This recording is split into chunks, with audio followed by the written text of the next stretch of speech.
उत्तर प्रदेश की राजनीति में वामपंथी मीडिया का सदैव एक फॉर्मूला रहा है कि भाजपा के विरुद्ध माहौल बनाने के लिए झूठे राजनीतिक समीकरण खड़े किए जाएं। 2014 से लेकर अब तक प्रत्येक स्तर के चुनाव में कभी दलित मुस्लिम तो कभी यादव मुस्लिम वोट बैंक की कल्पना गढ़ी गई। वहीं किसान आंदोलन के नाम पर मुजफ्फरनगर में जो हालिया किसान पंचायत हुई, उसके जरिए जाट मुस्लिम एकता के वोट बैंक की कल्पना की जाने लगी है। इस एकता का आधार भारतीय किसान यूनियन के नेता राकेश टिकैत द्वारा अल्लाहू अकबर का नारा बताया गया है। ये सर्वविदित है कि राकेश टिकैत राजनीतिक महत्वाकांक्षा के लिए किसान आंदोलन की नौटंकी कर रहे हैं, इसलिए उन्होंने मुस्लिमों को अपने पक्ष में करने के लिए इस तरह का बयान दिया है। अब इसी आधार पर कई मीडिया पोर्टल इस बात को साबित करने के लिए प्रयासरत है, जिससे ये जाट मुस्लिम को एकजुट कर बीजेपी को घिरा जा सके। TFI पर आपका स्वागत है और मैं दीक्षा नेगी आपको बताने जा रही हूँ कैसे पश्चिमी उत्तर प्रदेश में योगी आदित्यनाथ को हराने के लिए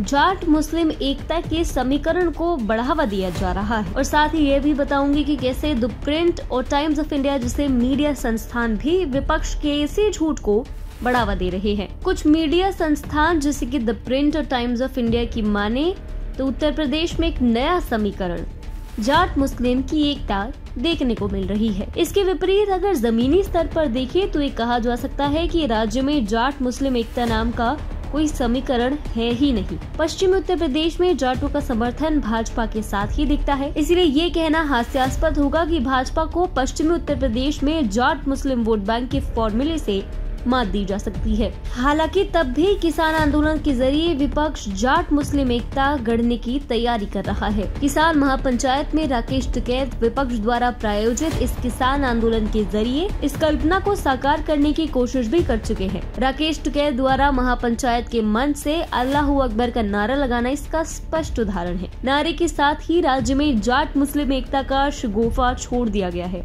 द प्रिंट और टाइम्स ऑफ इंडिया जैसे मीडिया संस्थान भी इसी कथित धारणा को बढ़ाने में मदद कर रहे हैं। द प्रिंट ने इसी मुद्दे पर लेख लिखा है, जिसमें यह बताया गया है कि बीजेपी को जाट मुस्लिम एकता का सामना करना पड़ रहा है। इसी तरह टाइम्स ऑफ इंडिया ने भी एक मत प्रकाशित किया है, जिसकी हेडलाइन थी नए कृषि कानूनों पर पश्चिम यूपी में जाट मुस्लिम एकता का बीजेपी के लिए क्या मतलब है। किसान महापंचायत के बाद से ही ये विश्लेषण किए जा रहे हैं कि जाट मुस्लिम एकता से भाजपा को नुकसान हो सकता है। इसके विपरीत अगर जमीनी असलियत को देखा जाए तो कहा जा सकता है कि टिकैत का ये इस्लामिक नारा उनके राजनीतिक महत्वाकांक्षाओं की कल्पना की धज्जियां उड़ा सकता है। पश्चिमी उत्तर प्रदेश के जाट समुदाय के लोग अभी 2013 के मुजफ्फरनगर दंगों को नहीं भूले हैं। इसके विपरीत दंगों में जिन जाटों के खिलाफ मुकदमे हुए, उन्हें योगी सरकार ने आते ही वापस ले लिया, जिसके चलते जाट समुदाय में योगी के प्रति एक सकारात्मक रुख है। वहीं सपा मुखिया अखिलेश यादव को योगी सरकार के इस फैसले से आपत्ति है। ध्यान देने वाली बात ये है कि उनकी आपत्ति मुस्लिम तुष्टीकरण के आधार पर है, जिसके कारण उनके प्रति जाट समुदाय में आज भी आक्रोश है।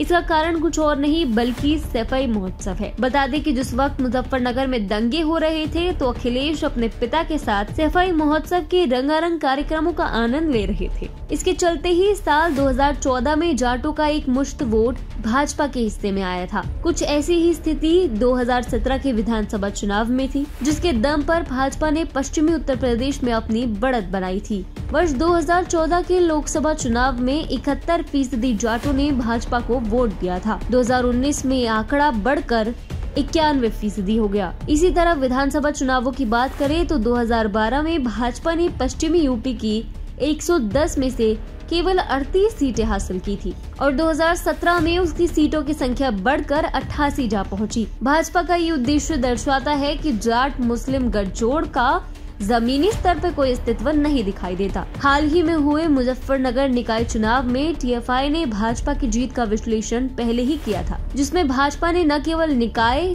ब्लॉक एवं जिला स्तर के चुनाव जीते, अपितु मुस्लिम बहुल वार्डों में भी बेहतरीन प्रदर्शन किया। यहाँ न राकेश टिकैत की पार्टी भारतीय किसान यूनियन के प्रत्याशी को समर्थन मिला और न ही सपा या बसपा को। वहीं जिला पंचायत चुनाव में भाजपा ने अपनी ताकत दिखाई थी। ऐसे में ये तय हो गया है कि राकेश टिकैत का एवं उनके जाट मुस्लिम एकता की हवा का गुब्बारा फूट चुका है। किसान आंदोलन की बात करें तो पश्चिमी उत्तर प्रदेश को गन्ना बेल्ट कहा जाता है, जिसका मूल्य सरकार द्वारा ही निर्धारित होता है। फसल तैयार होने से पहले ही खरीदार तय होते हैं। वहीं पिछले 4 सालों में गन्ना किसानों को चीनी मिलों से सही समय पर पैसा भी मिल रहा है, जो कि सपा सरकार में उनकी सबसे बड़ी परेशानी थी। ऐसे में उनके लिए किसान आंदोलन का कोई खास मतलब नहीं है। राकेश टिकैत 28 जनवरी को जिस तरह से रोए थे, उसके बाद उन्होंने जाट अस्मिता का मुद्दा बनाकर थोड़ा समर्थन अवश्य मिला था, किंतु अल्लाहू अकबर का नारा लगाकर उन्होंने मुजफ्फरनगर दंगों के जख्मों को हरा कर दिया, जिसके चलते उन्हें जो भी समर्थन मिला था वह अब उनके हाथ से निकलने की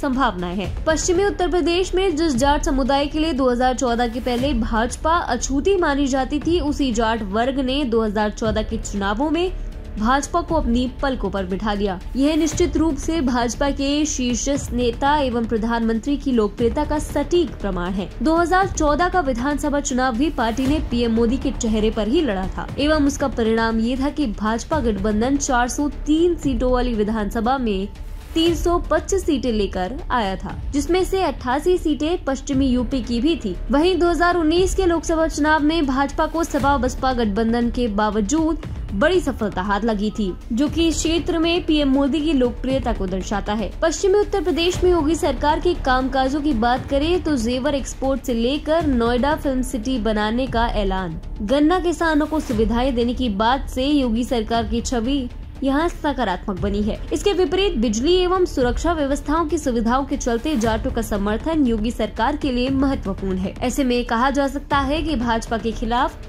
विधानसभा चुनाव को लेकर जाट मुस्लिम एकता की परिकल्पना के आधार पर जो एजेंडा चलाया जा रहा है वो खोखलेपन के अलावा और कुछ भी नहीं। भाजपा के विरुद्ध उत्तर प्रदेश में पहले दलित मुस्लिम फिर यादव मुस्लिम समीकरण का एजेंडा चलाया गया था। ठीक वैसे ही एक एजेंडा जाट मुस्लिम एकता पर भी चलाया जा रहा है, जिसका फिलहाल जमीनी स्तर पर तनिक भी सरोकार नहीं।